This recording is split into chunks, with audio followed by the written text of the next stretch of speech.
Good evening student. हम लोग जो प्राचीन इतिहास का क्वेश्चन आंसर कर रहे थे उसमें लास्ट टॉपिक 3 था विदेशी विवरण। तो विदेशी विवरण में हम देखेंगे कि इसमें यूनान रोम का विदेशी विवरण है, फिर चीनी यात्रियों का विवरण है, फिर अरब यात्रियों का विवरण है।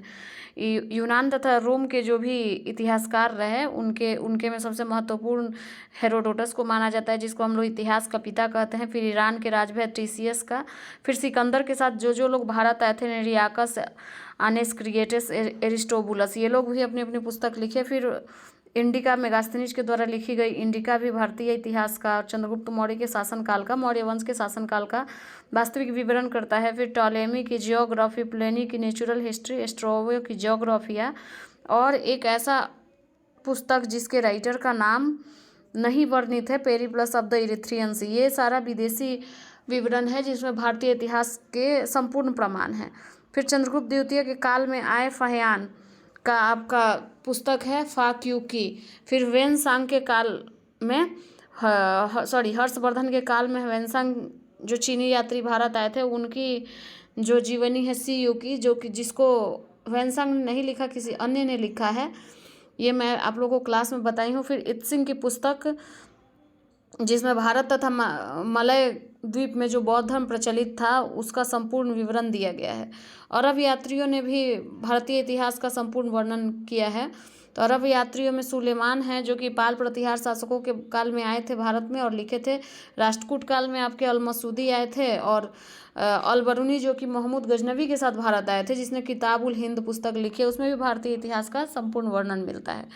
अब इसमें हम एक चीज़ देखते हैं कि इससे संबंधित कितने क्वेश्चन अभी तक आईएसपीसीएस में पूछे जा चुके हैं। तो आप देखिएगा कि इसमें पहला क्वेश्चन है कि यूनानी लेखक जस्टिन द्वारा किसे सैंड्रोकोटस कहा गया है। तो मैं पिछले लेक्चर में आप लोग को बताई हूँ एंड्रोकोटस की कहानी। तो यूनानी लेखक जस्टिन ने सैंड्रोकोटस चंद्रगुप्त मौर्य को कहा है, और विलियम जोन्स ने इनको क्या कहा था, एंड्रोकोटस कहा था।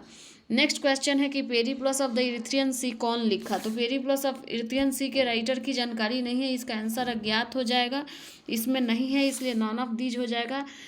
इसमें ऑप्शन दिया है टीसीएस, टालेमी, प्लिनी और स्ट्रैबो। अभी पीछे मैंने टीसीएस, टालेमी, प्लिनी और स्ट्रैबो की पुस्तक का वर्णन किया है।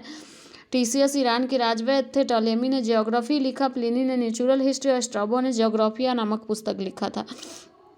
नेक्स्ट है आप लोगों का क्वेश्चन, आपका 3 नंबर क्वेश्चन है। ये 3 नंबर क्वेश्चन है कि निम्न में से किसे सैंड्रोकोटस चंद्रगुप्त मौर्य और निम्न में से किसने सैंड्रोकोटस और सिकंदर की भेंट का उल्लेख किया गया। मतलब कि किसने ये बताया कि चंद्रगुप्त मौर्य जो सैंड्रोकोटस है और सिकंदर जो है एक दूसरे से मिले थे। तो अभी पीछे जस्टिन ने सैंड्रोकोटस कहा है, तो इन्होंने ही उल्लेख किया होगा।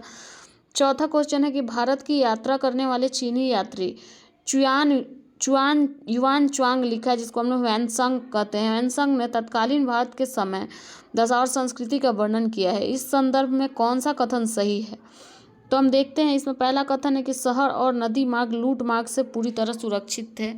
ये वैनसंग के बारे में कह रहा है कि इन्होंने अपनी पुस्तक या यात्रा वृत्तांत में क्या बताया। दूसरा है कि जहाँ तक अपराधों के लिए दंड का प्रश्न है, अग्नि, जल, विष द्वारा सत्य परीक्षा किया जाना ही किसी व्यक्ति की निर्दोषता और दोष के निर्णय के साधन थे।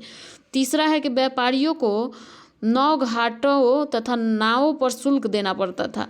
तो इसमें कौन सा कथन सही है। तो अकॉर्डिंग टू ऑप्शन इसमें 2 और 3 सही है, 1 सही नहीं है, क्योंकि जब वैनसंग भारत आया था तो यहाँ का जो यात्रा मार्ग था वो लूट मार्ग से पूर्णतः मुक्त नहीं था, क्योंकि यहाँ जो सड़क मार्ग था, नदी मार्ग था, उसमें लुटेरे लूटते थे। क्योंकि इसकी कहानी जब हम मॉडर्न हिस्ट्री पढ़ते हैं तो मॉडर्न हिस्ट्री में देखते हैं कि अल हजाज के जहाज़ों को लूट लिया गया था। ठीक है, बहुत सारे ऐसे एविडेंस हैं जो ये प्रमाणित करते हैं। दूसरा और तीसरा ऑप्शन सही है। नेक्स्ट है चीनी यात्री सुंग्यून ने भारत की यात्रा कब की थी। तो 515 से 520 ईस्वी के बीच में चीनी यात्री सुंग्यून जो था वो भारत का यात्रा किया था, और इसने वर्तमान जो पाकिस्तान का स्वात घाटी है उसका भी वर्णन किया था। और इन्होंने अपनी यात्रा वृत्तांत में गंधार के राजवंश की कहानी का वर्णन किया है। तो विदेशी विवरण से इतने ही प्रश्न हैं जो IAS, PCS lower, UP lower और अन्य एग्जामिनेशंस में पूछे गए हैं। तो स्टूडेंट्स आप इसको पढ़िए। नेक्स्ट हम सेकेंड टॉपिक को पुनः बहुत जल्दी डिस्कस करके और यूट्यूब पे पोस्ट कर देंगे। Thank you.